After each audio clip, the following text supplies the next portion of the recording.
also on Facebook. So we'll get quite a few more people here when we do that. There it goes. Done. Redirecting. La. Okay, we're there. That's awesome. Okay, cool. So we'll let that ride, and then let me pull up my screen here. We got lots, like I said, lots happening today. We're on day 2. Okay. I gotta close my phone down. I got too many things open. Okay, Abby, I'm gonna share my screen. Will you, I guess, let me know if it's on the right screen? Hold on a second. Wow, I got too many things open.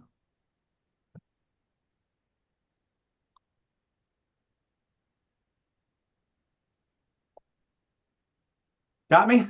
It looks good. Okay, thank you, Miss Abby. Appreciate you guys. And so okay, cool. So, all right, let me hit record. Can't forget that. So you can't let me forget to hit record, Abby. That would stink. Well, we're back for day number 2 in the Prosper Formula for Small Business Profit. It's how to double your profit in your small business. And I'm super excited. I'm as excited as a mosquito in a nudist camp. And if you think about how exciting that is, you really, you got a lot of potential. You just don't know where to start. That's exactly how I feel today. So, but we're gonna start, at the top, right? That's how you eat an elephant, or maybe the bottom, or one bite at a time, at least. And we got a lot to cover today. So I call it maximum amount of learning in minimum amount of time. And we're going to do this. So this is a huge day for notes. Like, I got a lot of tactical things. Yes, yeah, we got a little bit of tactical, but a lot of it was mindset and some skill set, some strategy. But today is very much more tactical. So be prepared to take some notes. Now, speaking of notes, in the chat, I posted the link to today's day 2, your workbook. So it's like helps you to like follow along, fill in the blanks. I know that's kind of elementary, but it works for me. Hopefully it works for you. I enjoy that because it helps me learn better when I can fill in the blanks and understand the concept that's being taught. And then, of course, mostly it's so I can implement it later, right? So this is like, okay, yeah, he mentioned this. What did he say? How does that work? What is the exact tactic? And so that workbook hopefully will be there for you to use. So we're going to go through that. So here we go. So actually, we got to do a little recap meeting from yesterday. I don't know if you got the email. If you didn't, look for the email. I sent out the replay from yesterday. It's actually this big old long URL. So I own prosperformula.com.net prosper-formula, all those.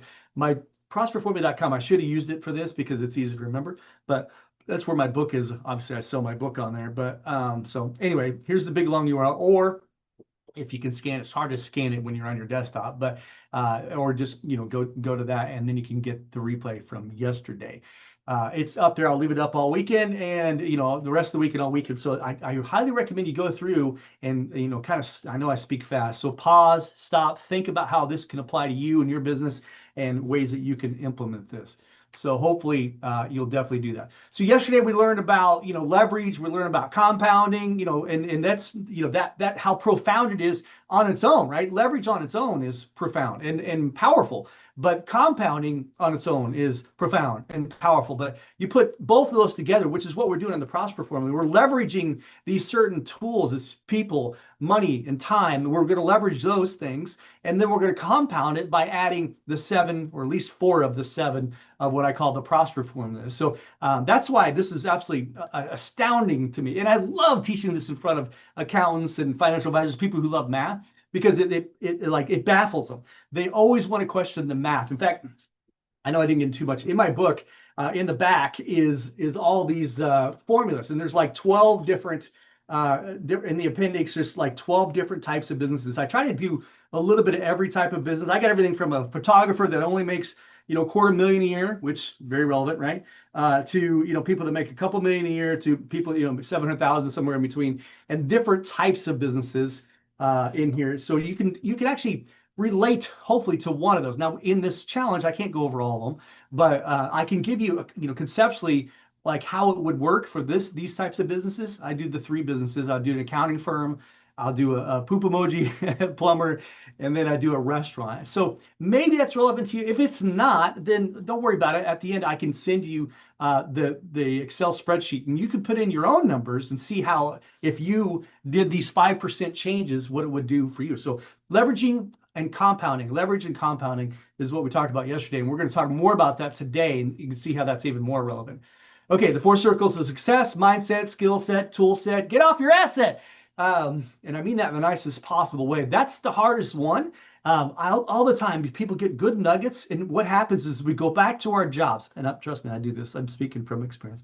We go back to our jobs. We get into the thick of thin things. What I mean by that, we get into the inertia of life, right? We get, working in the business instead of on the business. You know how it is. And then we wake up, it's 3 months later, and we haven't really implemented anything.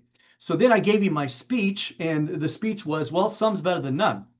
And so my philosophy on that, and that makes sense, right? It's some is better than, if you just get one thing you can do from this, ingredient on the formula, from the prospecting formula. Hey, how do I increase my prospecting by 5%? I can do this one thing. I can implement that, and then just asterisk, star it, underline it, highlight it, lick it, whatever you need to do to say, I'm going to do that one thing and implement. And then the second one we're going to talk about here in a second. The third, fourth, we're going to go through these. And I really want you to implement one thing from each of them, or at least one thing from 4 of them, right? If it makes sense. So commit. That's kind of what your homework assignment was yesterday. I think I have it on here. First off, we did our customer journey: know, like, trust, try, buy, evangelize. You can't skip a step. That's what every customer goes through. Even if you're going to buy at the Dollar Tree and buy something, you do that. You wouldn't step foot in the store unless you know it, of course. And you kind of have to like them and trust them to go there. Then you try them and then buy them and then evangelize. Hey, the Dollar Tree down. That's a bad example. Okay, so I don't know if that customer journey still works for everyone. You have to go through those steps. Except for evangelize, I guess. If you want to have a successful business, let me put it that way. And then we talked about how prospecting correlates to the know factor, right? To get people to know you is to grow your circle of influence. The only way to grow your circle of influence is to, obviously go find more prospects, or have more prospects find you, which, is both ways. One's sales, one's marketing. Marketing comes to you, sales, you go to them. And that's the only 2 ways to increase your prospects. So we did go through that. So I kind of went over it fast yesterday, but there's lots of ways of doing that. And I only need you to grow your prospects by how much? Let me get the chat open here and make sure. Okay, cool. Yeah, 5%. That's right. So, all right. So I want you guys to be interactive today. Again, like you were yesterday. I'm super excited about that. And the more interactive you get, the worse my jokes get, probably. But that's not a bad thing, though. Okay, so let's move along. This is yesterday we did the business wheel. Hopefully you didn't have a massive flat tire like I showed you, but you actually hopefully it pointed out a couple weaker areas in your business. And that's what I want you to do. So you're like, oh, I really need to focus on these couple things, because if I did, it will dramatically grow my business, top line and bottom line. We like both sides. I kind of confused this yesterday, and I was thinking about that when I was going over. So there's 4 types of prospecting. So there's free and online, free and offline, paid and online, paid and offline, but the same in the same groups. It's free and cold. Cold meaning they don't know you. Free and warm means they do know you. So that's friends and family, is what I talked about yesterday. And then paid cold. Paid would be like paid cold, which could be online and offline, but it's, you're paying for it. So whether it's radio, TV, or you can do pay-per-click ads or Google. But then also paid warm, where it would be like sponsoring the chamber, or paid warm would be to buy a booth at something that you're involved with, whatever. So those happen too. So that they're both right types of prospecting, then kind of all encompassing underneath there. You just need to think of a way. If you can do 1 or 2 of them, like which ways would you be able to grow your prospecting by 5%?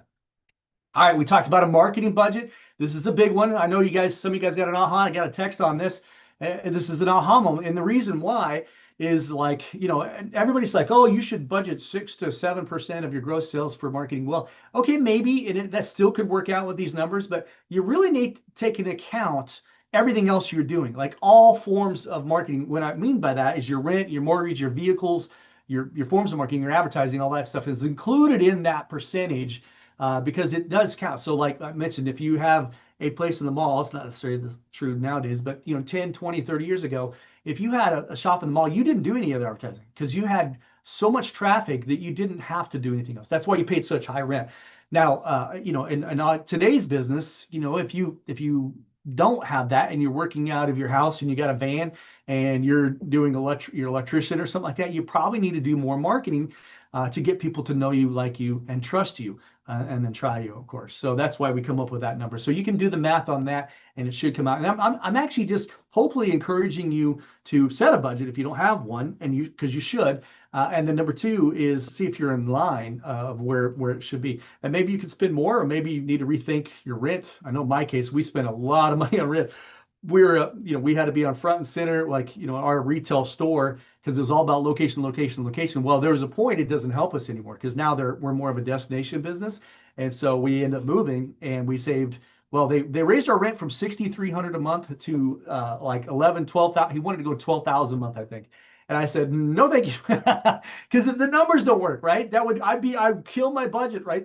Way over 13% of just in rent. It doesn't make any sense, especially if it wasn't bringing in, that many more customers. If customers were coming to us, repeat customers, we have excellent customer service, very high percentage rate, over 82% will come back and buy from us every single year. Actually, our stick rate's over 90%, but every year. So they're coming in quite often, which is pretty amazing. So we could move. And so we saved a lot of money on rent.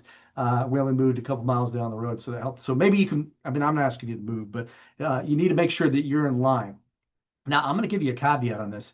I look at a lot of spreadsheets for different niches, small business niches, because remember, I'm a geek and I love looking at cash flow statements, but also looking at, like, not just to buy. I look at a lot of places to buy. I sign non-disclosures at least twice a week, because I'll get their financials. And I have no intentions of buying them, but I just want to see. And so I also get these metrics from the associations. A lot of associations will take a poll and say what percentage is your rent or mortgage, what percentage is your employees or your staff, what percent. And so I want to see who's in line with what. And so the different industries that my wife and I, we have the 5 different businesses. We want to make sure we're in line. And there's several times where we're not in line at all. Like, we have way too many employees. Our percentage of employees is too high. Or sometimes it was the other way around. We were working our tails off. We didn't have enough employees. Everybody has spent more money on employees. So you need to be thinking about that too. I don't want to get too much more into that, but I want you to be thinking about this as a percentage, because if you're doing business on purpose, which I hope you are, and you want to grow, whether you want to grow to exit or grow to hire a manager and step back, or just grow it for your own self, then this you need to be thinking about strategically percentages, because that way it can just be every month you're moving and moving. I have lots of clients that give me, we have about 120, 130 clients in my marketing agency, something totally different, but we do their marketing for them. And sometimes they, at the end of the month, for pay-per-click wise or for paid media, they'll say, okay, last month we did this much, and I'm going to give you, 8% of that for marketing. And so their budget will change because they grew. Hopefully, it always grew. Sometimes, a couple times went backwards, but for the most part, they're growing and giving me that percentage, because that's what their marketing budget is. My new budget now is whatever, $8,000 or $10,000 a month or whatever it is.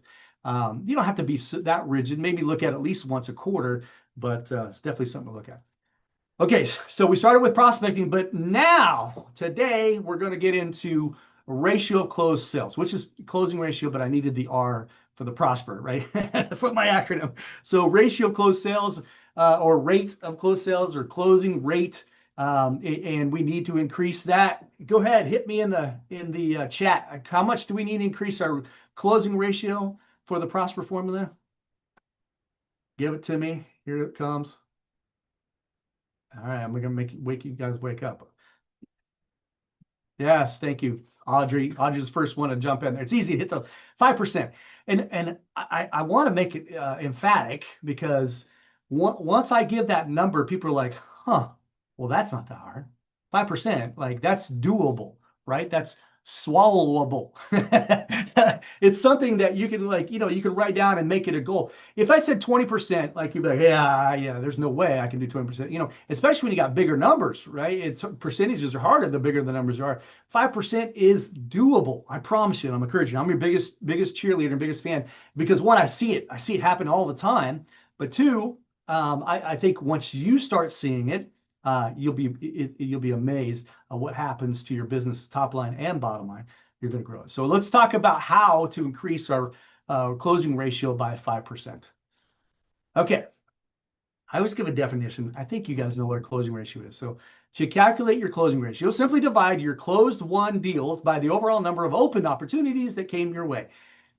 Yeah, this is going to be different for every type of business. Then you got to take it and divide it by 100, right? So, and so when we get into the spreadsheets, it's definitely different for a plumber, right, than it would be for a restaurant. Like I told you, really, there's no closing ratio for a restaurant. It's like 100%. Like very few people walk in and walk back out. Some I guess do. So let's say 98% closing ratio. So it doesn't apply there, but for your business, you need to think about that, how that is. So let me one of our businesses is an award shop, and we sell anything. We specialize in anything that's personalized, not just awards, but we do a lot of personalized items and signs, and from shirts and those kind of things. But so you think about our closing ratio, it's pretty high. If they walk into the store, they're probably buying something. However, so I don't really calculate the closing ratio of that. What I'm doing is big proposals. Let's say a military will come in and say they want a proposal for us to do military plaques, or the United Way says, hey, we got our big fundraiser coming up. We need to give out these awards to our fundraising and to the donors, and so we need to give a quote. That's what I'm watching. So out of 10 quotes, how many are we winning? So you can do the same thing. So it may not apply to your entire business. But there's going to be portions of it where you have a closing ratio or not a closing ratio, and you can think about that. Especially for me, it's on the bigger ticket items. So those are the ones that matter. If you can close one more deal, if I'm used to closing 5 out of 10, and I can get 6 out of 10, that'll dramatically change my business. Correct? And I'm going to show you how to do that. But so think about it in your business. What is your closing ratio? You may not know this. You probably should. It should be a KPI that you're paying attention to. All this. It doesn't have to be definitive. Like you don't need to know the exact. You just need to know, look, I got 5 proposals on my desk. They've been here for 3 months. I closed 2 of them. So now you kind of have you have a kind of a gist of what really happened. When I talk to HVAC companies, and they always say, oh yeah, I closed 9 out of 10. I actually have a well guy. He makes wells in across the panhandle. Love the guy, kind of old school. But he told me I close 100%.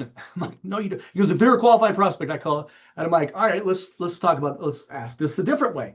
And so I said, okay, let's track. And so of course we record all the calls, and I know exactly how many appointments he had because they recorded the appointment. So I go, okay, so I'm assuming you closed 7 or 8 of these. He's like, no, that one, she didn't want us to come out and look. I had to look at it before I can give her the other quote. And I'm like, well, that was a legitimate lead. Yeah. And I'm like, okay, so that included on your closing ratio. Again, not to rip on them, just to get a real number. I'm like, let's get in reality land, because if you really are only 60%, that's great. How do we? So now we know. At least we have a number. And then how do we make it 62% or 65%? Okay, well, I'm going to show you how to do that right now. I chat GPT this. Take this. You might not know this. Not everything on chat GPT is 100% correct. So, or the internet for that matter, but it's given me, I was trying to get an idea. Now, some of these I know are exact because I belong to the associations. So I put the association numbers in there, but some of them, chat GPT. So I didn't put every type of small business in here, but tattoo shops, 70% to 85% closing ratio for proposals. So there's lots of times when you're closing for an appointment. Then when you get an appointment, you give them a proposal, and then closing for that. So like it just depends what you're looking at. When I say closing rate, it could be any of those, but in general, we're looking at closing for money. So when you send a proposal, so a tattoo shop, of course it's high, right? Now, if you walk in and say, I want this tattoo of this big old skeleton, And he comes back and that's $1,000. You can see how they're like, "Ooh, yeah, I'm going to think about it. Let me think about that." And so that's why they only have a 70, 85% closing ratio. However, a lawyer, so criminal defense, they come to you and, hey, my uncle's in jail because whatever. How much is it going to cost? It's going to be, $5,000 retaining fee plus $1,000 an hour, whatever it is. And you can see why their closing ratio is only 55 to 65%. So you need to kind of know yours, like I said, but hopefully maybe if this is one of yours, if you're in a retail business or if you're in a service business or even you're selling products, then you can kind of look at what your closing rate is for actual proposals. Okay, here it is. Get your pens ready. Write it down. 8 ways to increase your closing ratio. I'll try not to go through this too fast, but I want to help you with it. Number one, this one's easy. This is off the first steps, right? When we're getting prospects, if you accurately qualify your prospects by hyper targeting them in your marketing, your closing ratio goes way up. So if you speak to the bird in the language of the bird, I think I put it on here. Yes, if you speak to the bird in the language of the bird, your closing ratio goes up because you're speaking their language. That's a whole nother training. But there's obviously different types of people. And we believe there's at least 16 variables. If you take the DISC, there's 4, right? Different types of people, but each one of those have derivatives. So 4 times 4 is 16. I'm not getting into that today. There is a training on that I can send out. But so if you want to speak to the bird in the language of the bird, your closing ratio goes way up. And then, of course, you need to segment your database. You can, if you have different types, if you have affluent people over here that buy from you, we got people over here that are school teachers, not that they're not affluent, but like they may not have as much money. My daughters and my son-in-laws are school teachers, so I'm very proud of them, actually. So anyway, you want to segment and speak to them directly. Like I said, in my marketing, we segment by niches. So we go after prosperous CPAs. So guess who? When I have my language marketing to them, and I say, hey, help you grow your CPA, help you grow your accounting firm, call us. We're prosperous CPAs. Or we have prosperous contractor. We have prosperous attorney, which is one of our other niches we love to go after. You can do the same thing. You can niche it somehow when you're speaking to them, and that'll help your closing ratio go way up. Bond. Now, back to another class. So this class I taught in Vegas not too long ago, back in end of January, February, and it's called Digital Charisma, and it's pretty fancy word, but it just means to be able to bond with people online as well as you do offline, right? There's certain things that people do that you begin to like them and trust them and get to know them better, right? So and you learn, and I believe charisma can be taught easily. I know this because like I am a recovering awkward person, probably from last week. No. And so you can learn some charisma. Not saying I'm the most charismatic guy, but you can learn some of this to help you, one, your closing ratio, but two, to just the bond with human beings. And it's not anything that anybody can't learn. It's definitely something you can learn. Digital charisma is a great way. What I mean by that is your website. So you're going to get them to trust you, like you better, and that way you get to earn 7 seconds when they land on your website, and then if they like it enough, they want to look a little more, you get 7 more seconds, and then 7 more seconds. It's all earned, and that's part of the digital charisma aspect of that. And we can talk more about that some other time, I guess. Feature benefit application. This is interesting. Like if you've ever been in any sales class, I've taken many of them.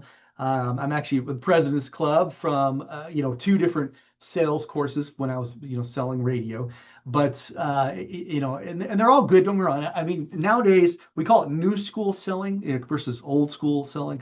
It's just nowadays it's all we call it on sleeve, and we just you tell it like it is, but you can still do it in a nice way. It's called kind candor. You're not lying to them. You're telling them the realities of it, but you're kind about it. And then you can tell them the feature of this thing. Feature like you guys are on the cars. Features quad 4 fuel injected anti-lock brakes, tilt steering, intermittent windshield wipers, heated seats. That's all I can come up with right now. That's features, right? But benefits. Why does it matter you have tilt steering? Well, if you're a little shorter or taller than others, you can move the steering wheel. That's the benefit of why they have that. Heated seats when you're cold in the winter, right? I mean, you get where I'm going with that. That's the benefit. Well, a lot of people stop there. In fact, most sales trainings, hey, you got to give them the benefit. You got to give them the benefit. I get it. But what if you took it one more step and gave them the application? Like, why do they want that? So the applications now, car dealerships, trust me, they get this part. By the way, do you realize that most car commercials, auto commercials, actually the same thing with these drug commercials, just so you know, it's is very little to do with features or benefits. Very, very, very little. Sometimes they'll mention it in maybe in a subtitle, but it's mostly about lifestyle or emotions they're trying to bring on from you. Like they're very smart on the application with what are you going to do with this. So when you see a new, I have a Toyota 4Runner, which I absolutely love. You see a Toyota 4Runner going all these roads and going like it's really cool, and then it's all muddy and tough, and then you see it like all cleaned off at a business setting. Like that really speaks to me, the application of it. It's nothing to do with features or benefit. Think about how that would apply to you in your business. How you can, you got to mention the features and benefits, but if you can apply it, it's like this is how it applied to your life. So let me put it very direct with you. So the Prosper formula, there's lots of features and lots of benefits to, doing this. The application is it will double your profit. In fact, I guarantee it mathematically that it will, like if you can apply this. Now, I get it. It's a lot easier said than done. I'm not trying to pretend, we help encourage and push people through this, and it's really like it's like pulling people like just try this, just do this, and they don't want to change or don't want to do it, or it seems too hard, they get stuck. So we come in and we've done for you, like, hey, we'll do it, we'll just set it up for you. And I'll talk about some of that. So I understand that too from the Prosper formula aspect of it, that I need to help them with the application of applying this in their business, because they'll see the net scares, the net of that. Okay. All right, my nose is totally itchy today. Oh, all right. All right, gotta quit doing that. It's like a nervous tick. Trust me, I know all my issues. All right, so the next one is create urgency and scarcity. I think I put a definition here. So limited quantities and time. Urgency means like you got to do it now before this goes away. And that's same as with time as well, right? So it's time, and then scarcity is how many. There's only 5 of these available, and when they're gone, they're gone. Like you've heard that. You can do that a lot of times. It's very relevant in a lot of businesses, because and now you don't want to lie. Like we never lie, right? We don't want to even stretch the truth really. So you don't want to make up fake scarcity. If you have 1,000 in the back, you're saying I'm only giving away 7 of these. Then don't do that unless you give a reason why you're only giving away 7. I'm keeping the rest for next Tuesday. Like this is the only time I'm offering this package. And the reason why is we can only handle this many people so far. So you want to have urgency and scarcity. And the reason why, this is psychology. Like you guys, if you've ever studied any of the psychology books, us humans, we're pretty simple people, believe it or not. Well, we're complicated, but we're simple in most cases, in the sense that like if we don't make a decision now, we put it off. Guess what happens? I said this earlier. We go back into our jobs. We're gone. We're done. So if you don't put that sense of urgency on it, or even scarcity, you're not going to come back and think about it later. Like unless something crazy sparks your mind later, like, oh, I forgot. I was going to do that a couple months ago. So as a marketer, it's my job to push you to the next level if it's good for you. Now let me be blunt here. Like if you are a scam, if your crap you sell is a scam, or if it's junk and all, you're selling timeshares. I keep picking on timeshares. I think some of them are good, but like then forget that. Like you need to be shut down and put away. But you're not. I guarantee everybody that's on here, everybody that watches this is not. You're a legitimate business doing a legitimate product or service for good reasons at a good fair price. And so you should be able to put some urgency and scarcity on it because it's for your customer's best interest, your client's best interest to buy your stuff. It really is. And this was hard for me. I don't want to push anybody. I don't want to like try to persuade them.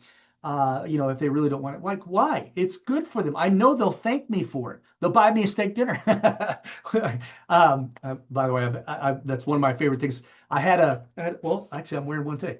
I had a lawyer. Got to tell the side thing. So a pretty prominent lawyer, but he was growing, and he was older, and he's like, look, I got 10 good years left of me. My kids, both of his kids were lawyers. And he's like, they're going to eventually take over, but I got to grow this thing so it can pay me and my kids can take it over. like, fair. He goes, he goes, and he looked at me, he goes, and I was wearing a Robert Graham shirt. This Robert Graham shirt. By the way, I like Robert Graham, not that because it's obnoxious like my personality. So that's why I wear them. But anyway, he says, is that a Robert Graham shirt? And I said, well, yeah, it is. He goes, how about this? If you get me 10 leads in 1 month, I'll buy you a Robert Graham shirt. Now, they're anywhere from $150 to $400, these shirts. Not, I don't buy the $400 ones, just so you know. So a couple of months go by, I wasn't thinking about it. He's like, you got to come to my office. You got to come to my office. And of course, I forgot. And I'm like, I don't want to go to your office. So I'm like, let's just do it on Zoom. He's like, no, you need to come there. So I go down there and he gives me this shirt. And he's like, man, we got 10 new clients, not 10 prospects. We got 10, and he was he personal injury. So, these are, it's a long-term thing. He really probably hasn't got that paid by any of them, but he's got 10 new clients that he'll eventually get paid by. And I'm like, wow. And so I am so thankful that I sold him my services. I knew I could get him more leads than what he was doing, right? And it's wrong of me to not at least say, hey, I can help your business. And so it took me a long time to learn that. Now, again, I'm not shady. I'm not like trying to pull one over on them or anything like that. Like, if you can deliver what you say you're going to deliver, then do it. Then don't have any problems with pushing this urgency and scarcity. All right, I probably dwelled on it a little too long, but it's very important. I think we give up way before we should. I'm going to give you more stats on this later, on exactly how much we should follow up. Okay, number 5, overcome objections and concerns. I got way too many slides on this, so I'll give you the replay, and then I don't know if it's in the workbook. I don't think all of them are, but there's a lot of objections and concerns. And the reason why I have this on the and I ask people all the time. I was doing with a pool company. I was doing with a window cleaning company. Couple, and I'm like, well, what objections do you get? And they don't know. Like, well, price. I'm like, well, what else? And I'm like, how do you not know every single objection? Because there's really only about 10 objections for every business, 100%. Like, they all kind of fall in this category, these 10 categories I'm going to show you. But in yours, probably only 3 or 4 really ones that people use, so why they don't buy your stuff. So if that's true, and it is, you probably want to be able to overcome it, or at least know that an objection may be coming and how to not necessarily overcome it, but to explain it better so they can feel good about that and move on. So here they are. Number 1, value and need objections. I don't see the need for this. I don't see a priority right now. That's the case when you're pushing, what's called intrusive marketing. When you're pushing something in front of somebody, they weren't really looking for you. It's not really an emergency, but that's called value and needs objections, and you need to be able to overcome that. Number 2, money and budget. This is a big one, right? It's too much money. I don't have enough right now. So you're not showing the value enough, right? Or you can't show it as an investment, right? That's what they say. Hey, this is an investment. So you need to be able to overcome that too. Like, we don't have the budget right now. How do you handle that? We don't have, can you do it cheaper, or we're already over budget. We're already buying something else. Those kind of things. You need to be able to handle that objection. Time and timing objections. Don't have the time right now, maybe later this year. Those are put-offs. I think that one's not necessarily the real objection, because it's just like, yeah, it doesn't look good this year. Call me next year. Because I said, you probably did too, which is fine. Number 4, trust and credibility. This is a big one. We talked about it. People do business with people they know, like, and trust. If that's true, and again, a lot of times they're not going to tell you, I don't trust you. In fact, I don't think I've ever heard anybody say that, but that may be the case. I don't know who you are. I don't know if you can truly help me. We've been burned before, and everybody, like, especially, I own a marketing agency, right? So I pretty much, I don't know what percentages. It's very high. Probably over 80% has used the marketing agency at one point in time and may have been burned, or maybe didn't get the results they thought they were going to get, or they didn't get a return on investment. That's sad. So that's hard for me, because I'm starting out going, hey, I know we can help you. I know we can get you a true return on investment. And guarantee it. So, like, that's a tough one to overcome, but most people are not going to say that in advance, trust and credibility objections, but you need to kind of ferret that out and see if that's the case. Number 6, Authority and decision maker objections. So I need to talk to my boss. I use my spouse all the time. I got to talk to my financial advisor, my wife. So especially anything that's big, when I'm trying to buy something, and I blame her, honey. If you're sorry about that, you probably don't know I do that, but I have to blame somebody, right? I can't. My wife, she's not on board, which is probably good because it keeps me out of trouble. I don't spend so much money, but that is definitely an objection. Number 6, risk and change objections. A lot of people don't like risk at all, and so they don't like change.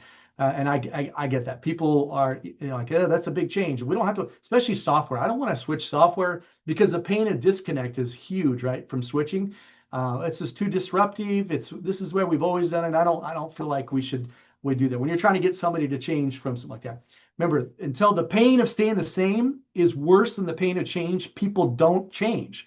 That's just the way it is. Like you can take that into any aspect of life. So risk and change is a big one that you have to overcome.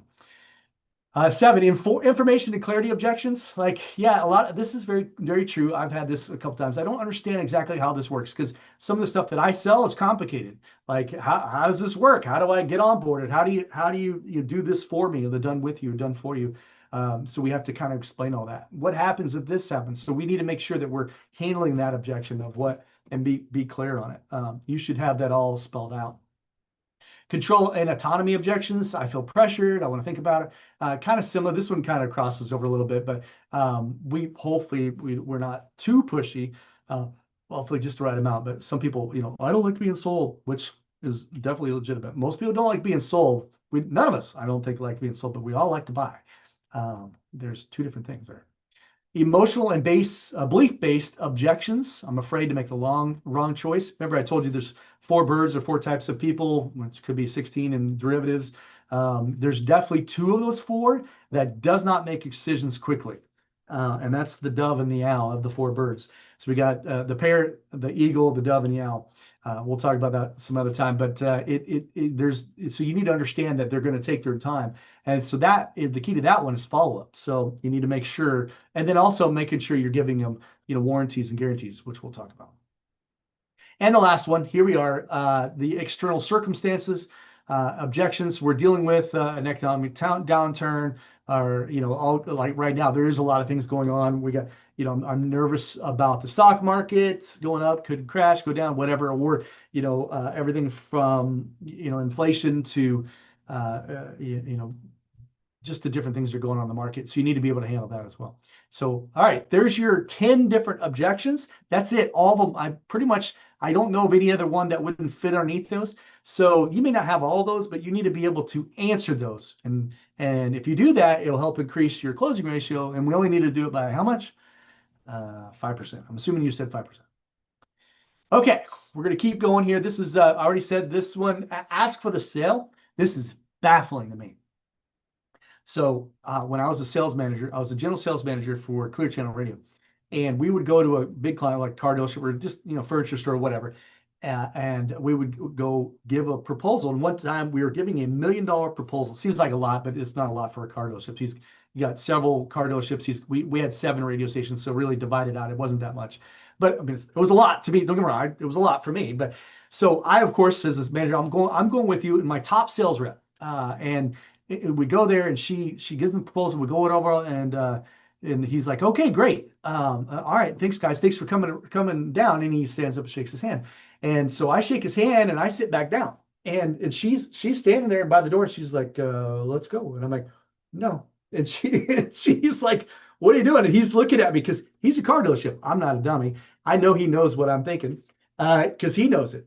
And I said, you need to sit back down. And she's like, what? I'm like, you didn't ask for the sale. You didn't even ask him if he wanted to buy this. And she just, like, her face turned white and he started laughing like to no end. He laughed so hard and because he knows, like, you got to ask for the sale. It's baffling how many people do not ask for the sale. I've been in many scenarios where they hand a proposal. Hey, I check it over. You have questions, call me. That is not asking for the sale. Like, you need to find a way to ask for the sale. Like, literally flat out ask. Nicely, gently, just ask. I can go off more on that one, but that one's a fun one because I think it's a pretty high percentage that don't directly ask, and you need to. have a guarantee and or a warranty, which is what we call a risk reversal. Write that down. I know that's in your notes. A risk reversal means, like, remember I told you there's 4 types of people. 2 of them, that you need to take away the risk. Like if I do this, what happens? Answer that question. And so this is the definition of a guarantee. So the guarantee serves as a promise made by the manufacturer or the business, you, to the buyer. That is in case the product or service is below the advertised value, what you say it's going to be, it will be repaired, replaced, or the money deposit will be refunded.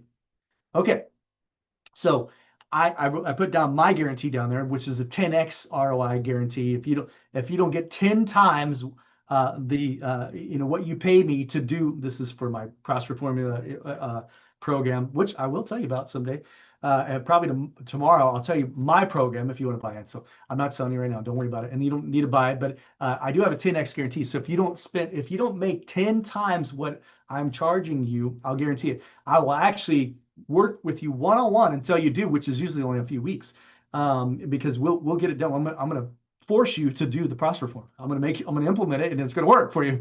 So sometimes, remember, I said shove your head underwater. I'm gonna do that. So the guarantee takes away the risk, right? So like you don't have to 100% money back guarantee, no problem. So there's a couple caveats to this, and I need to tell you what makes a good guarantee or warranty. This is very important. So this is write it down as well. A lot of people have some sort of guarantee. Oh yeah, but it's like it has no meat to it. It has no well, anyway, nobody trusts it because it really has no value. They just say, yeah, I have 100% satisfaction guarantee. Or what? If you don't answer the or what part, there is no guarantee. I have 100% satisfaction guarantee. Or what? It happens if I'm not 100% satisfied. If you don't answer the or what, the second time I'm saying that, sorry, I'm repeating, but that it's very powerful. So the best guarantee is unconditional. A guarantee loses its power in direct proportion to the number of conditions it contains. Unconditional means I will give your money back 100% in the next 30 days if for any reason you don't like my dumb jokes, you don't think it's great for you, you didn't open the package, you didn't implement it all. It doesn't matter. If you want your money back, no questions asked, we will give you a refund. That's called unconditional. Now, not everybody can do that, right? So in my awards business, obviously we personalize things. So once we personalize something, now like, hey, you're buying this. So we make sure that's clear on the front end. However, we can do a guarantee like this. If it's misspelled wrong and it's our fault, and you approved the proof and it was right, and we did something different or it didn't turn out right, then yes, we will absolutely redo it and give it to you 100% free, or give you your money back. So that's conditional a little bit, which is fine, but you want to keep it as close to unconditional as possible. Sometimes you have to do conditional though, so I don't want to take that away. There's just scenarios where you have to do condition on the condition. You have to do this. For instance, for the Prosper Formula, if you don't implement any of it, or if you don't allow my team to implement for you, I can't give you that 10x guarantee because you didn't implement any of it. Like I even forced you to, and you wouldn't let me in, or you wouldn't let my staff do it. So there's definitely conditional on that, so that I know that's the case. So. All right, the second thing for a guarantee, it needs to be easy to understand and easy to communicate. Like if it's too complicated, you got to call us on Tuesday before 3 o'clock and cancel before the end of the week. And only if it falls on an odd day. Don't make it difficult, please don't. And it needs to be quick, easy, and painless to invoke and collect. And so for me, nobody has an 800 number anymore. So some of you young people, you're probably too young to realize. Back in the 1900s, we had 800 numbers, which means toll free. Everything's toll free now. All right, sorry, I think I'm funny. Okay, it's quick, easy, painless to invoke and collect. In other words, here's the help desk. Send in this support ticket, you'll get your money back. Here's the phone number you can call, get your money back, or whatever. How you need to explain how to collect on the warranty or the guarantee. All right, so I did this. I'm not going to go through all these. This is some good ideas of warranties and guarantees for different niches. And I'm doing this more for me, but like this should be good for you too. But on here it says, with a strong guarantee, the closing rate goes up 10 to 15 points for HVAC companies. It goes up 10 to 15 points for plumbers, electricians, and handymen. It goes up to 10 to 20 points for maid services and cleaning services. And then lawn care, 10 to 15 points. It goes up when you have a strong guarantee. Just the guarantee. Like if that isn't an aha, like I just remember, I only need you to increase your closing ratio by 5%. But just having that guarantee increases it by 10 to 15 points. That's powerful. And I know this to be true. We do it all the time. Junk removal, coaches, consultants, pool cleaning companies, for that 10 to 15 points, 10 to 20 points when you're having a strong guarantee. Now, obviously, the bigger the number, right? The bigger, the bigger the guarantee, the more people that will close because it comes down to risk reversal. Like, there's really no risk. I get my money back if this doesn't work or if this doesn't happen. Okay. 5 types of guarantees for local business. So you can do results based, right? So your roof won't leak for 10 years or we'll fix it for free. That is, I don't know if it's the most powerful. It's the most common one. Let me put it that way. That's a risk reversal. It's a guarantee that it won't leak or you get your money back, right? So on a coach, it would be like, we'll increase your profit by this much money in 90 days or you don't pay. That's literally my results-based guarantee. And then, of course, you got the time-based guarantee. Time-based is, we have delivers, when deliver in 1 hour, it's free. If anybody old enough to remember what that was, love Domino's Pizza, right? So that's a super powerful way to take away risk. And more and more people, they dramatically grew that business, I would say overnight, but like quick by having that guarantee on time or it's free. If you ever heard of 1 hour heating and air, there's a reason why they have that name. Some of us, we have better things to do than wait around for a heating and air guy to show up my house. So they will show up to your house within 1 hour of when they tell you, or I think the service call is free. Now don't quote me on that. It's in my book. I haven't looked it up lately. It's changed, but it's a franchise, and they grew that franchise dramatically based off of that guarantee. We'll be there within 1 hour when we schedule the appointment. Or the schedule fee or the service fee is free, not the parts and labor and stuff. But that's pretty incredible. So time-based is very incredible. Satisfaction guarantee, 100% satisfied. This is close to results-based, but or we'll re-clean it for free. So carpet cleaners use this one all the time, but painters and a few other ones, auto mechanics, those kind of things. Satisfaction is really good. All right, a couple more. Money back guarantee is number 4. 30 days, no questions asked. Again, this is all kind of entwined in there. Remember, if there's no caveats or no contingencies or conditions, this is a powerful one. 30-day money back guarantee, no questions asked, refund. That's probably one of the most powerful ones you could do. Depends on your business. And then price, of course, if we'll beat any competitor's price by 10%. People do shop on price. Not everybody. I'm going to go into the exact reason on why people buy here in a little bit, but so this is a big one. It'll increase your closing ratio because people just want to know they're getting an okay deal. They don't have to get a really good deal. They just want to get an okay deal. It's not the deal they get; it's the deal they think they get. Just to be clear on that, but it is a powerful form of guarantee. All right, I know we got to move on. We got a lot going on here still to go, and we got a few more minutes. So we are going to run over the hour, and I apologize.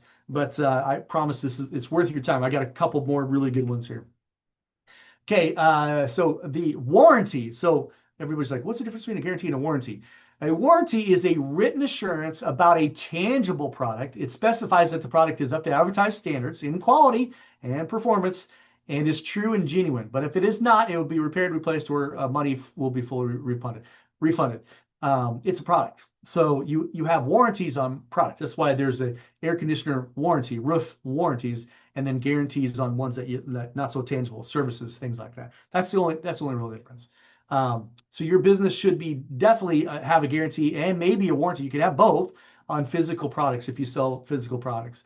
The easiest form of risk reversal in marketing and takes away some of the fear and anxiety of buying your product or service is these things. So this alone will increase your closing ratio 10 to 15, 20%.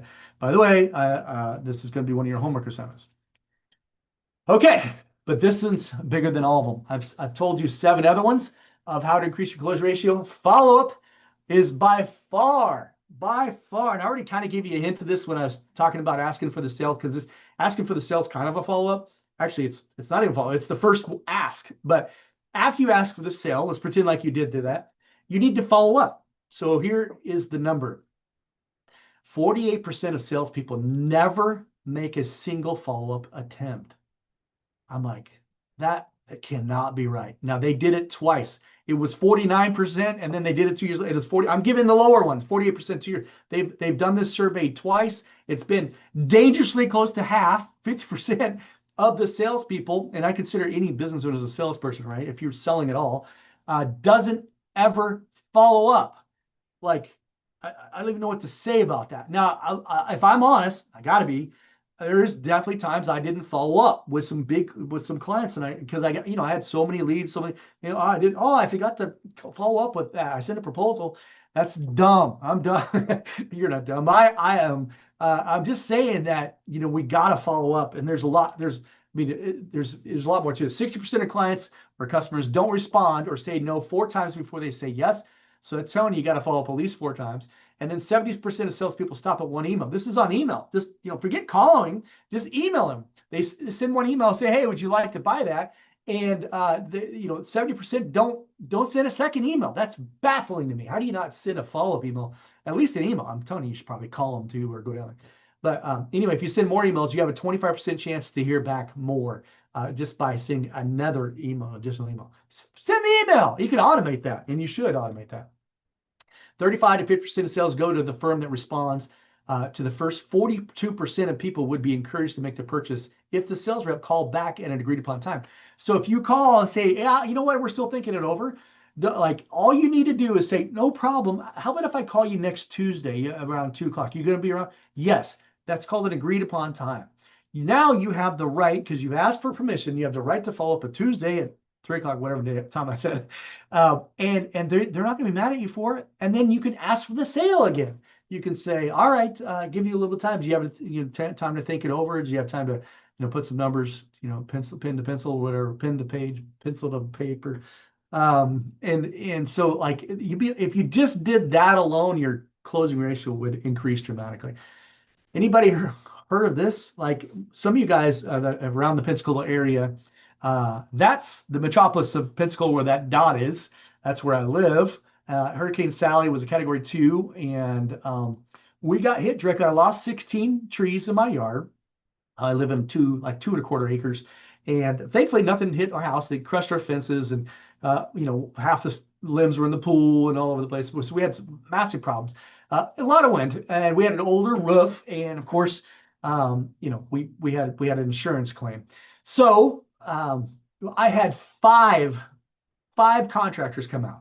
I had a roofing company, a window company, a flooring company, HVAC company. I had the pool guy come out. Actually, I didn't have the flooring company. That came later. I had the well guy come out, and I had the pool guy come out. All 5 of them gave me a written proposal. They came out to me, and we live a little ways out of town, like 5 miles out of town. And they had to drive all the way out here, look around, do the assessment. Like the windows, just to do the measurements of all the windows was like 2 hours of his time. The roof guy, same thing. He had to climb up on the roof. I don't know if do drones nowadays. I guess this is 3 or 4 years ago. I guess 2020 is when it happened. So I probably didn't get quotes until early 2021 because we're waiting for the insurance money, and the insurance money didn't come until a couple years later. I'm giving you a hint. So we didn't have money. So they gave me a quote. Tell me in the chat if you're still there. I need you guys to wake up. I want to make sure you're still there. You guys probably know I'm insecure, so I need feedback sometimes. So in the chat, tell me how many out of 5 contractors, how many of them, Audrey, you cannot respond to this. How many of them followed up with me? In the chat, just hit me a number, 1 through 5, 0 through 5, 2. Thanks, Diane. Dang, I was going to ace this one. Derek says 1. None. 0. I actually got 2 quotes. I didn't say this. I actually got 2 quotes for the windows because I had a friend said, "Hey, let me." She was helping a window company. I said, "Yeah, I'll get another quote." None of them followed up.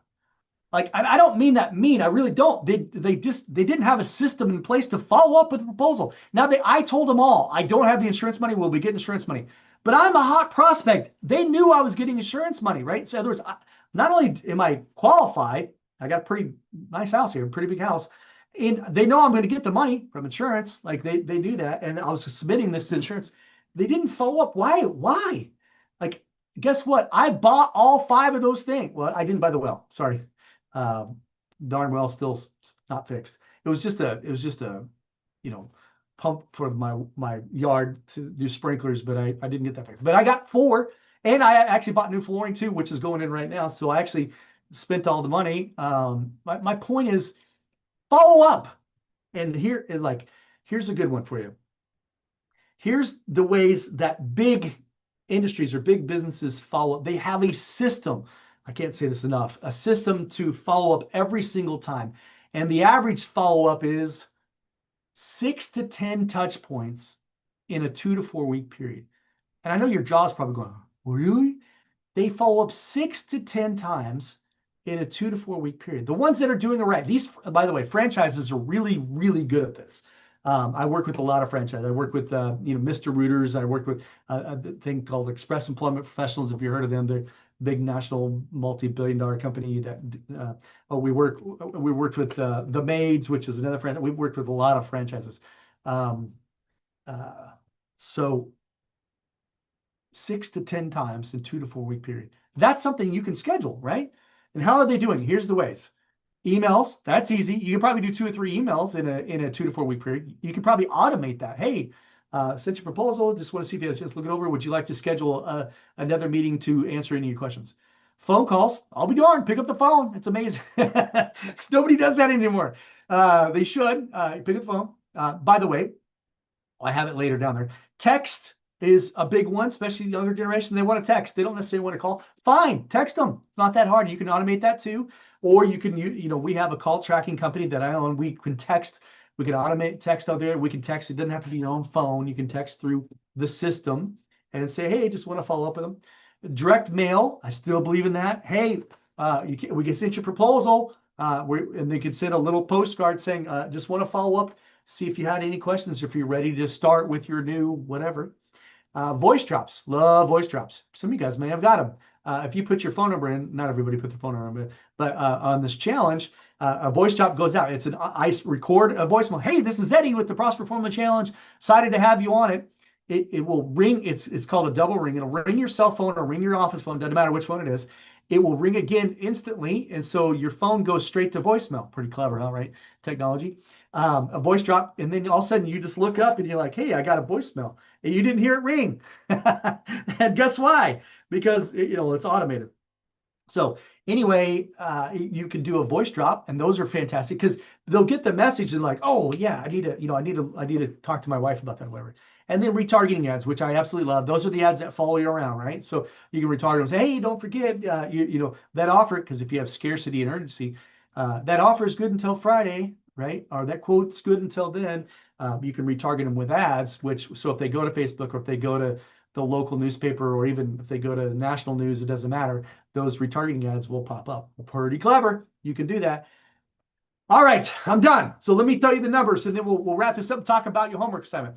So here's the math. Oh, I hope you get excited for this. I want everybody to give me some jazz hands. Give me some sort of emoji fire or whatever in the chat if you see the power of this. So if you increase your top prospects by 5% and you increase your closing ratio by 5%, you get a net of $92,000 increase.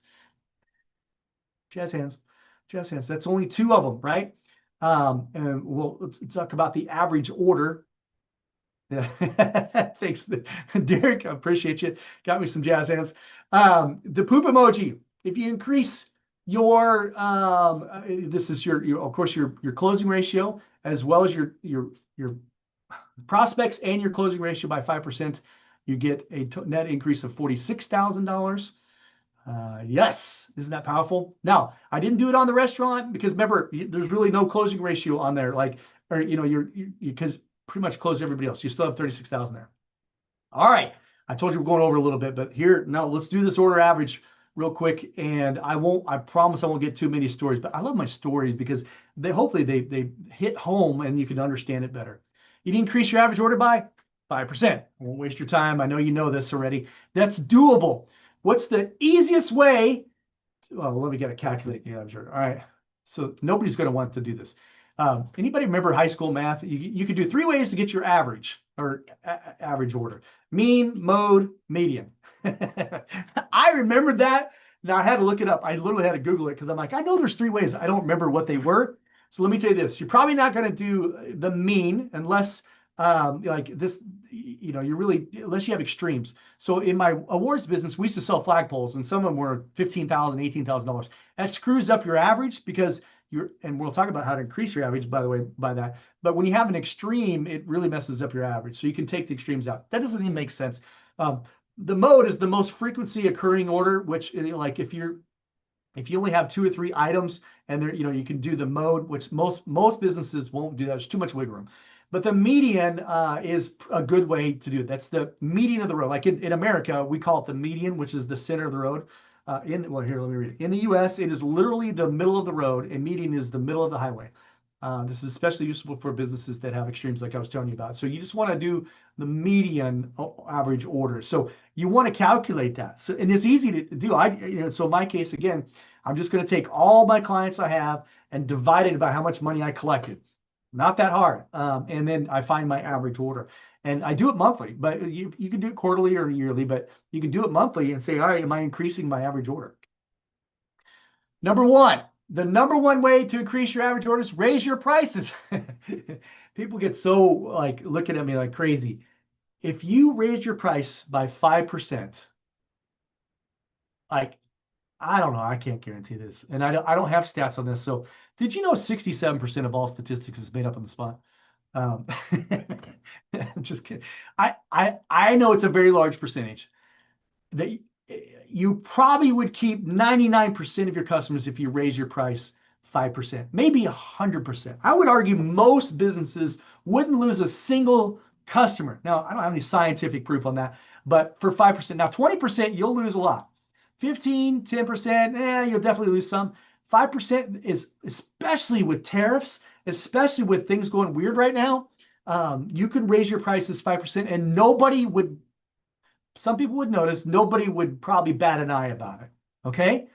Now, but this isn't the only way you can raise your average order. I'm just telling you, it's the easiest way. Like today, you're just going to go, I'm going to raise my prices 5%. I'm done. Like tomorrow, every new client, you can even keep your old clients at the old rate, grandfather them in is what they say. Every new client, it's 5% more, right?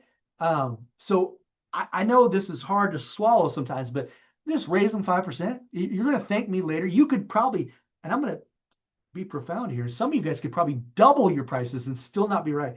And here's the math on that. If you're charging $1,000 for something, whatever it is, and you ended up charging them $2,000, you may lose 20%, but you'll still be ahead. And you won't, you know what I'm saying? So like, if you have 10 clients that charge $1,000, that's $10,000 a month.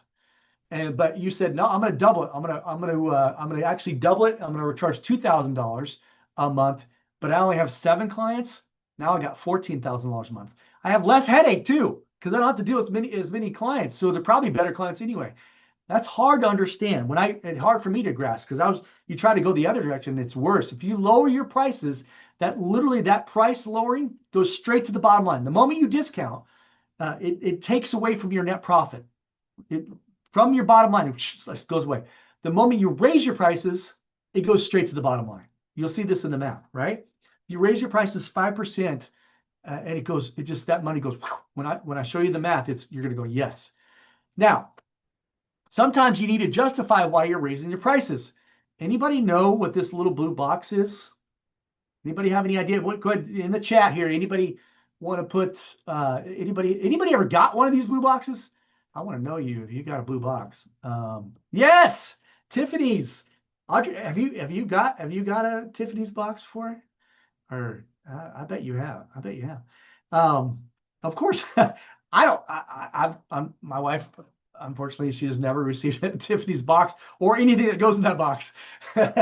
We are going to New York next month in October, so maybe we'll go to Tiffany's. I'll get her the cheapest thing in there. It's probably $1,000 still, but I'll get it. Okay, so where am I going with this? So I call this 1.1. Instead of just raising your prices, sometimes you have to increase the perceived value, and that's what Tiffany's does. So do you believe whatever's in that blue box is worth 2 times what I could buy at my local jewelry store or local. I don't even know what all Tiffany sells. I'm sure they sell bags and stuff too. But do you believe it's worth double the price or 50% more?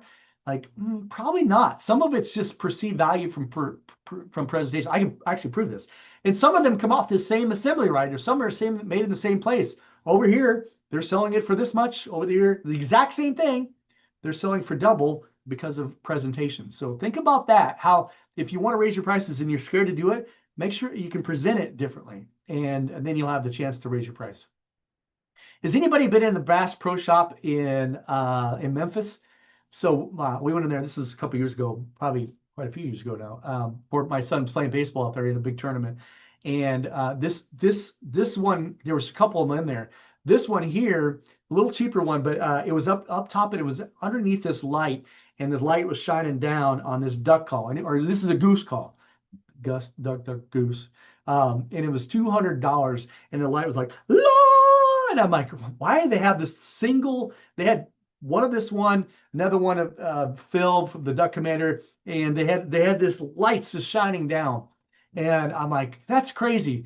What they're doing is presentation, right? So I'm going to bring this up later with why they're doing that, but presentation definitely matters. The way you bring the lights on it, like it depends on the way it's done. So you get these big, like, have you ever been at Burlington Coat Factory? Which I like that place, by the way. So Burlington Coat Factory has some quality stuff. They have name brand stuff, I think, or even Ross or whatever these other ones are, TJ Maxx. But that same item in Dillard's or in Nordstrom, if you go to Nordstrom's or Saks Fifth Avenue, some of those items are in Saks Fifth Avenue. Now in Saks Fifth Avenue, they're 200% more than they are at TJ Maxx, even though it's the same brand. The reason why is presentation. So I just want to give you an idea of how to raise your average order on there. So immediate upsells and cross sells. Anybody know what this one's going to be? I bet you do. Yeah, you want fries with that? They supposedly they get an attribution for it. They invented the upsell. Now this is by definition this is a cross sell. So an upsell would be more of the same. So they did do the upsell. They supersized it. That's an upsell. So would you like to supersize that? I think that stopped that in 2004 because everybody was getting obese. I don't think we stopped after that, but everybody's it was supersizing everything, supersizing the drink and supersizing the fries. They got a lot of crap for that, but brilliant marketing play, right? So they're getting their average order up. So the cross sell would be when you have an item and you're going to cross sell to something else. So you buy a burger, the cross sell would be fries. Upsell would be more of the same. And if you've ever bought, online marketers are very good at this. If you ever bought any like vitamins or whatever on the internet, when you go to checkout, I promise you they're going to probably sell you more of the same. Oh, get 3 more bottles for only $29.95, right? So that's called an upsell. When somebody's ready to buy it, they want more of it. You can probably sell them more of it. But then you want to cross sell too. Sometimes you can say, hey, people also in Amazon that does this really well. People also bought this. Whoever bought this. So hope you understand. All right, got to move faster on this. A slack adjuster. The other term for this is a super upsell, and I'm going to bring back that goose call, a duck call. So it was $200. Now I went over like 15 feet away and they had rows of duck calls and goose calls, and they were all like 15, 20 bucks. And some of them were like, same brand or whatever. And I'm like, you have to ask the question, what's the difference? Why is this one 15, 20 bucks? And why is this one, $200? Because it's called a slack adjuster. Here's why it's a slack adjuster. You're adjusting for slack. When you get to average in your average order, a $200 purchase, like let's say 4%, and I know this to be true statistically, 4% will buy the best thing you have. This is just the way it is. 4% is simply 20% of the 20%. So 80-20, so 20%. And then 20% of that 20% is 4%. You picking up what I'm putting down? So 4% in general will buy the most expensive thing you have. So if you have a retail store, you need to have expensive crap in there, at least one. Like in my award shop, we put in these higher end vases. Our average was like $100. Then we had a $200 one. Well, let's put a $400 one in there. Yep. And guess what? Somebody wants that $400 one. So I bet if we put $1,000 item in there, somebody's going to buy that 4% or 20% of the 4%, 1%.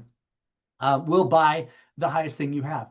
If you don't have it, they're not going to buy it. But that's what a slack adjuster is, because you get to average that high end thing. I brought up the example of Starbucks. Well, actually, I got a couple examples. Oh, well, this is my favorite. Sorry, I forgot about this. So in my metropolis, we live in Pensacola, Florida. I love it. Love for you to come visit me. I'll take you to McGuire's, and I'll even buy you the bean soup. I think the bean soup's like 19 cents or something like that. So it's kind of a joke. It's in my book. But here, their average burgers are really good. Their burgers, like they're known for steaks and burgers and everything, but they're really good. They're 18 bucks. That's not unreasonable, right? For a nice, this is a higher end restaurant. Not unreasonable at all. But they have a slack adjuster. And if you're if not from around here, this is going to blow your mind. So here we go. So look, I'm gonna point to it with my arrow. Do you see that? All right. I hope you're really understanding. McGuire's, by the way, is a marketing genius, whether it's him or his staff or whoever. I put down a whole chapter on McGuire's of why they're marketing geniuses. This is one of the 8 ways that I think they're geniuses. This is called a slack adjuster. They sell a dozen or more of these a month. A month. So you got an average burger of 18 bucks, and then every now and then you get this $100 burger, and you get to average that in. It brings up your average order a lot. Hope you're picking up what I'm putting down here. You can do this too. I got to do this too because I do enjoy a good bottle of wine. Their wines are not outrageous. A Cabernet for a bottle, 36 bucks. Pinot Noir, 32 bucks, 29 bucks. That's normal. But guess what? Not everybody wants it. Remember, the 4% wants a good bottle of wine. Look what happens there. A $10,000 bottle of wine, 1976. Even if it's $1,000 bottle of wine, they sell dozens of these a month. I asked because I'm like, this is fascinating to me. So you sell a $5,000 bottle of wine with a $100 hamburger, and then everything else is average. Your average order, when you take all your orders and you divide them out, goes way up.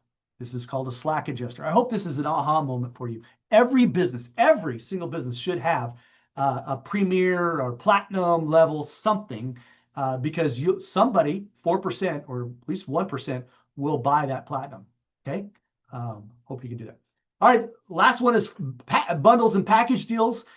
Toothpaste have done this. You run out of, there's only so many ways you can do toothpaste. They try to get clever and do this, teeth whitening, all that stuff. They ran away. They're like, let's just, because they need to increase, because they have to increase their sales, right? They have stockholders.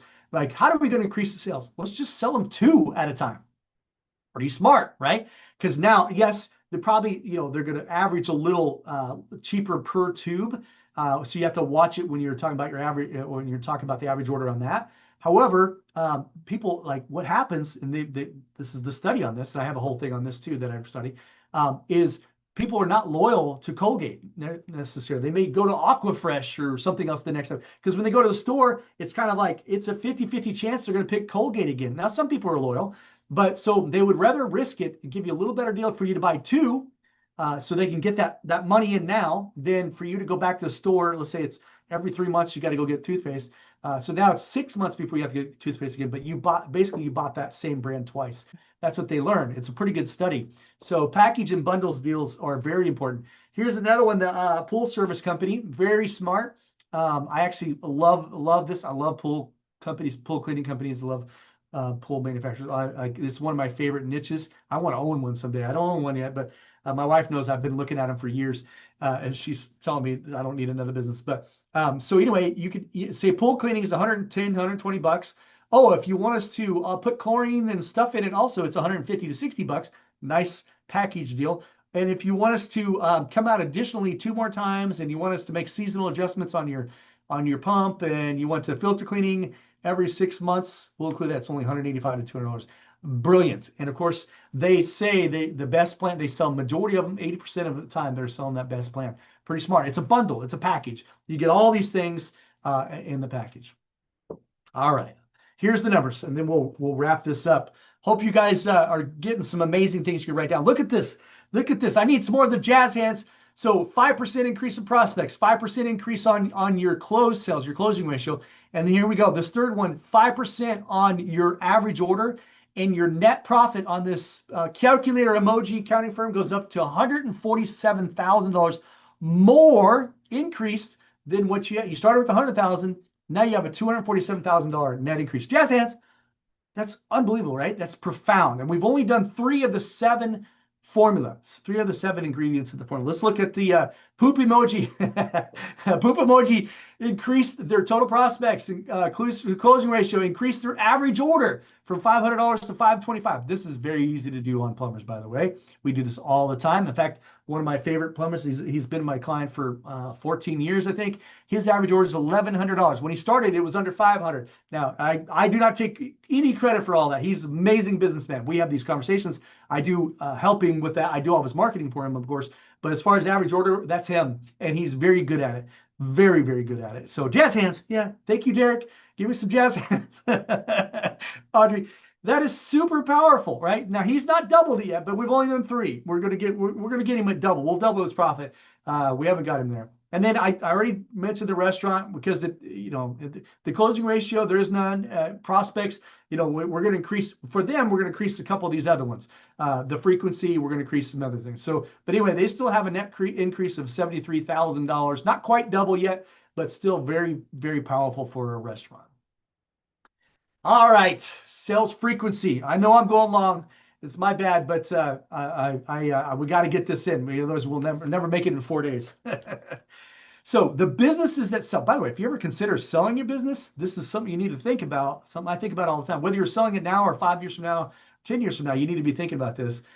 They sell for the highest multiple, the ones that have monthly recurring revenue. We call that MRR. Remember that, I'm going to use that acronym, MRR, monthly recurring revenue. I think you do RMR, recurring monthly revenue.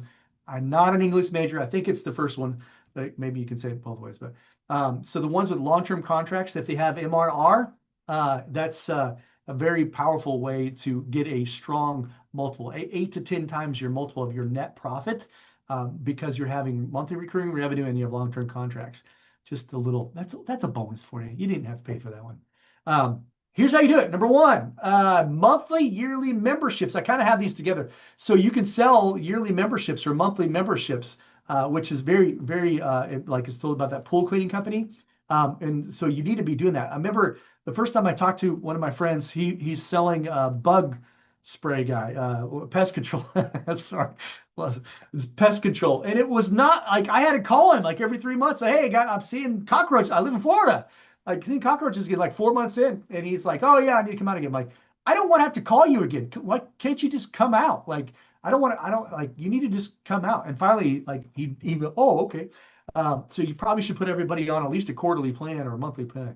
The second one, continuity program. Continuity, just simply same thing. It's MRR, monthly recurring revenue. That's like online marketers call it continuity. I don't even know who started that. Probably Russell Brunson or somebody. But MRR means monthly recurring revenue, and you want to be able to. This applies for every business. Every business could have an MRR, whether you know it or not. Of course, HVAC companies, like 10 years ago, I brought this up, like maybe 15 now. Ooh, God, time flies. Yeah, they're like, yeah, we can't do monthly recurring revenue. Yes, you can. Why don't you sell them a maintenance contract, maintenance plan? They're like, yeah, nobody's going to want to pay monthly for their, HVAC. Bull crap. I'm going to show you examples here. And so now I think like 15% of one of our HVAC guys, 15% of his customers are on that monthly recurring revenue plan. It's a good idea now. Yeah, they didn't believe me back then, but just kidding. But they're pushing it. It makes sense. It's good for the customers, it's good for them, and it's recurring revenue. Anybody have Adobe? Hit me with a raise your yes, me, I in the chat. Anybody do any graphic design to buy Adobe? Anybody here do photography, or they do some graphic design? Anybody? Adobe is a genius, and I know people fought this a lot. So their stock jumped 29.1% the first year that they forced you to buy the monthly program. It's monthly recurring revenue, right? So you no longer could buy just the DVD and load it and be good for years. You had to do, Derek says, yes, I hate Adobe. I knew he was going to say that. This one's for you, buddy. They did that, and their stock, ADBE, in 2021, from 2018 to 2021, jumped 345% because their MRR, their monthly recurring revenue, went through the roof, because most people didn't buy it every new version. Like some people did, but I'm saying majority, remember 72% of all statistics are made up on the spot. The majority of them didn't buy every version. I was one of them. I bought every third or fourth version. Didn't matter. I didn't need the latest and greatest. But when you have the monthly recurring, you get the latest one, and then every year Adobe gets that money. It's brilliant. Huge, huge risk. They forced their customers to buy it, but it worked. It worked. Okay, anybody heard of a loyalty program called Amazon?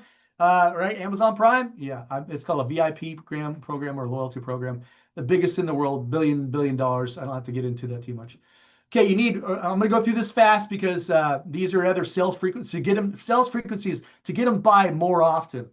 Those are a couple of big ones there. So if you send out monthly, daily, weekly emails, or whether email newsletters or even physical, I love physical newsletters, then yes, you'll remind them to buy from you. Go figure. Nurture campaigns, these are emails and they're automated. They're nurturing them, reminding them, hey, baby, you just want to say hi? Sorry.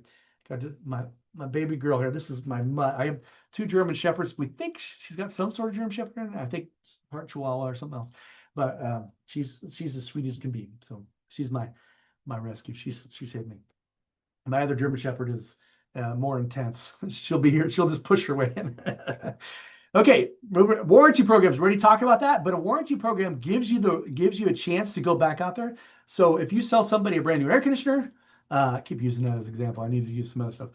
You go back 6 months later to do the checkup, tune-up, and it gives you a chance to get in front of that client again. And a lot of times you can upsell them. So there's a lot of times where you in the proposal you had extra things you wanted to add on. We know there's a lot of I'm trying to give examples where a plumber will give a quote to they clean out, they do like a clean out or whatever they call it, a root, and then but they'll say, hey, you got a lot of tree roots that broke your pipes and stuff. We need to dig up your pipe and put down new pipes. It's $1,500 for us to do that, but today we just snaked it and you're good to go for now, but someday you're going to want to do it. Well, if you have a warranty program and you go back out a year later, say, hey, you know what, those roots are still growing and you may want to consider doing it. So it's amazing how many people are like, yeah, let's do it now. I didn't have the money back then, but let's do it now. So do that. Automated sequential email follow-up. This is similar to the nurture campaigns, but it's sequential, meaning you're gonna remind them of different things in different seasons. I don't have time to get into that. Exit offers. So after you delivered your product or service and you're done with your part of it, you can actually have an offer to get them to come back. I'm going to give you a couple examples here. Bounce back offer, similar, but it's actually I'll tell you the difference right here. So anybody use Kohl's Cash? My gosh, yeah, I definitely have. I know my wife, my daughter has used Kohl's Cash, but it's confusing to me. It's like I think I wrote it down. Kohl's Cash has mastered it with shop during Kohl's Cash period, and you get $10 of Kohl's Cash for every $50 you spend, which is huge. Like that's a big number. Like wow. Redemption is a little complicated though, and it varies. Essentially, you get a 5 to 9 day period, depending on what day you buy, because you're trying to get a weekend in there. You get a 5 to 9 day period in which to redeem this coupon. So you're bouncing them back.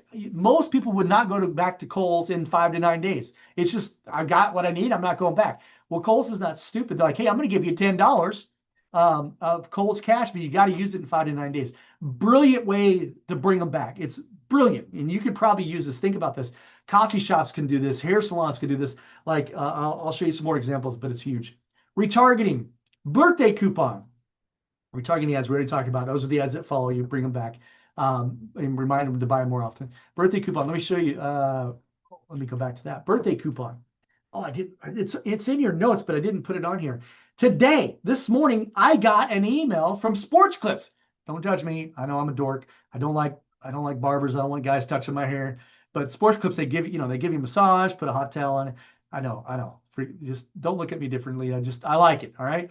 So they send you a birthday coupon, but today it's not my birthday, but they send me a coupon. Sports Clips says, hey, it's been a while since you've had your haircut. It's time to get your haircut because I'm overdue. Can you tell? I'm overdue. So I need to go. Very smart. This is a way to speed up that make sure that I'm going to get my haircut, or I didn't leave them and go somewhere else, right? They just want to remind me to go to them. SMS text marketing, great way, especially if you're slow on a Tuesday. Hey, got a special right now on happy hour. Come on down to their restaurant or happy, bar, and or it's whatever. There's lots of ways of doing it, like Thirsty Thursdays. It's girls' night on Tuesdays because it's the slow nights. They text people and say, "Hey, don't forget tonight is this," and it's a great way to remind people. Text is super powerful way, and you should be using it. Most people want to do text nowadays.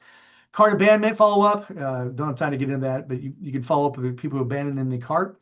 Customer appreciation sales offers, reactivation campaigns. This is the last one on this one. This is a dentist. 52%, and this is in my book. 52% of the adults reported that they visit a dentist every 6 months. Now, I don't know who you are, but like these are the people that are right on schedule. But 15% report once a year. That's me somewhere in between. 11% report every 2 or 3 years, and then 21% report they have not visited a dentist in the last few years. It is sporadic. I know this because we work at dentists, and when the how often they come? Well, every 6 months. No, they don't. If you take all of your customers and average it out, it's not averaging 6 months. I promise you that, because you got all these, and in this case, it's averaging 11 months or 9 months or 10 months, whatever it is. It's not 6. So what if you can get them to come every 8 months on average, right? And move it up. I don't have time to get in that, but you can definitely speed it up with some of these. Oh, there it is. Sorry. You're overdue for a shampoo. That came today. Look at the date. That came this morning, 11 a.m. I love it. And they know me. They got it. I'm coming, buddy. I want my shampoo and I want my massage and my hot towel. Yeah, today. Okay, Air Duct Cleaning Company. This is one of our clients. This was a couple months ago. I don't have time to get all of it. Like this is our reactivation campaign. I strongly recommend everybody do reactivation campaigns. It could be basically, by the way, at Sports Clips, that's a reactivation campaign. I didn't show up on the time that I was supposed to. They're reactivating me by reminding me. This guy does air duct cleaning and dryer vent cleaning. And I was like, well, how many, have in your database? He's got thousands. I'm like, well, how many have not cleaned their air ducts? I go, how often should you do it? By the way, I really believe you should change your air filters every year, whether it needs it or not. That would drive him crazy if you heard me. So in this case, I'm like, how often do you need to clean your air ducts? Because it's not that cheap. And he's like, well, every 5 to 7 years for sure. And I'm like, well, maybe we need to remind people. So we're going to reactivate them. So we started this campaign. I know it's complicated. You don't need to know everything we're doing. We're texting, we're emailing. Remember, I told you voice drops. We're emailing again. We're doing, and if they open, they send them here. So here's the results we got. We did this in June, I think. Yeah, June reactivation. We uploaded 899 of them. These are the people that we just did. We cleaned it, by the way, clean the list. You got to do that. And we had 796 cold, which means they got delivered. And they went through and not necessarily opened. The warm leads, they actually opened and or clicked on the the special, or clicked on to go to the website, or click to call. The hot leads were ones that are asking for more information or have actually booked an appointment. So out of that, in an email, this is free. Well, we charge them to do it, but it's in general, if you have an email, if you have constant contact, you can do this. It was free. You got 38 opportunities just by doing a reactivation campaign, bringing back people, reminding them, hey, basically said, hey, it's been over 5 years since you had air duct cleaning. You probably should consider doing it again. I don't know if he had a special, I think he gave a free thing with it, a free something widget. But anyway, he got 38 opportunities. Now he didn't close all 38, but let's say he was able to close 10 of them. This is free. Like it's marketing that didn't cost him a whole lot of money to do, and you can do this. All right, so calculator emoji, I put that on there. We're going to talk about the sales frequency, and we basically just going to say not applicable. The restaurant, though, we got them to increase from 15 times a year to 16 times a year. So I can't, you got to round up. You can't, or down, one or the other. So it's a 5% increase. So now we have our net increase on that restaurant to $126,000. When you get them to come one more time a year, versus 15 versus 16, and you have your average costs to $80, $84, and you have your customers went up from 1,000 to a 5% increase to 1,050. Now their average spend per year is only $1,344. It's $144 more average over the whole year. That's incredible. Out of the 1,050 customers, that adds up to an increase of 126,000. Jazz hands. That's powerful, and that's 4. Like in this case, they're only using 3, but that's 4 of the Prosper formula put together there. So in this case, sales frequency, we didn't do anything on the plumber either. Now you can, but we do this for our plumbers. You can increase the frequency on plumbing. It seems weird, but you can. Hot water heaters, those kind of things, you can definitely increase it. Ah, okay. I know you guys. Thank you for hanging in there with me. I knew this is a lot to put in one day, but I had to get it done. Write down the most common objections. Number one, this is your homework. Write down the most common objections you get, and then answer them. Like, know that you can answer. Have a good answer. We call it a script, and I laminate the script. And so when you talk to somebody, you don't need to do it right in front of them. I wouldn't mind. I'm like, oh, well, here it says you don't have the money. Here's what. Here's my answer. Ask GPT if you need it. They'll help you with overcoming objections. Number two, identify 2 or more ways you can follow up. Remember, I told you that was the biggest one out of all of them is follow up. It's amazing how many people just don't follow up. You can send an email and send a text. That's 2 ways. You can send a voice drop. You can send a direct mail. You can do another couple of phone calls or whatever. But just identify that you're going to follow up at least twice more. At least twice more. I hope you do it 6 times, but twice more. Pick a percentage of price increase and commit. I'm just going to say it right now. Like at least 1%. Like right now, tomorrow, everything is up 1%. Nobody would ever notice 1%.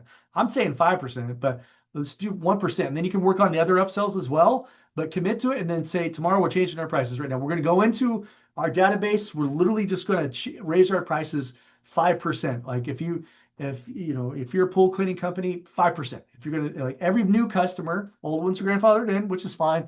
And there's a way I can show you how to increase your current customers too, but 5%. And then pick one way to increase your frequency, set a plan to implement it. So the frequency is all those things I told you how to get them back. You can do that.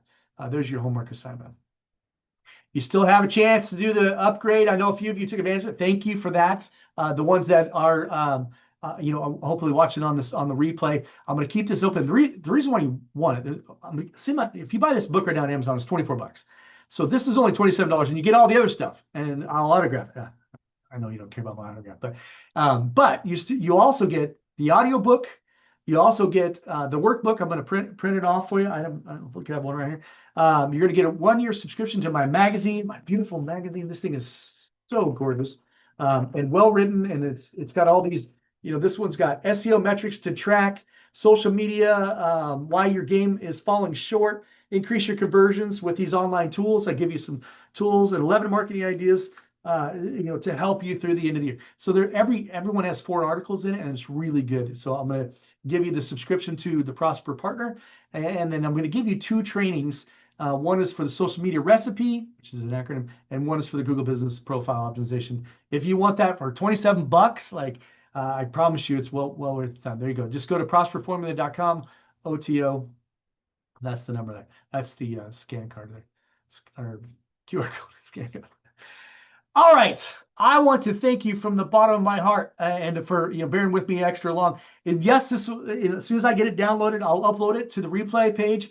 Hopefully you got it. You'll be able to access all the replays there. I'll send you the link to in an email. So please, and if you know of another business owner that should be on this, please, send them this link and tell them to be on there. Audrey, the workbook. Yes, I'm going to give it to you again. I put it in the chat, but I'm going to grab it. I'll give it to you right now.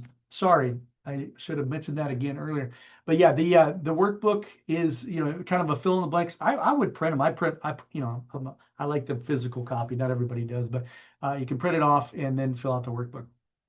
So, all right, I'll stick around for a minute. If you have any questions, I'll be glad to ask. Otherwise, I know we went really long today, but we had to get those in because we're not going to get the whole 7 in if we don't. So please. Derek, thank you, and go Cowboys. Okay, buddy. All right. I'm as excited as a Dallas Cowboy cheerleader in 1996. He hates when I say that. I say it too much, I'm sure, but that's the last time they won the Super Bowl. And those girls are quite good looking still. They're like 55 years old, so they're doing the right thing. All right. Any questions from anybody that I can help you with? How I can better serve you? Hopefully, you got some nuggets. I'm believing that you did. All right. Doesn't look. I got some good jazz hands there. Thank you guys for doing that. Who liked the Dallas Cowboys? Who hearted that? Somebody did. I think he hearted. Oh, Tammy did. All right. Okay, well, you guys are awesome. Again, from the bottom of my heart, thank you for showing up. Again, I'll see you tomorrow, 3 o'clock. Don't be late. But tomorrow won't be as much, but it's more profound because trust me, it's going to be it's going to move the bottom line even more than ever. I get excited about all of them, but tomorrow's going to be a great day. Don't forget. So be here.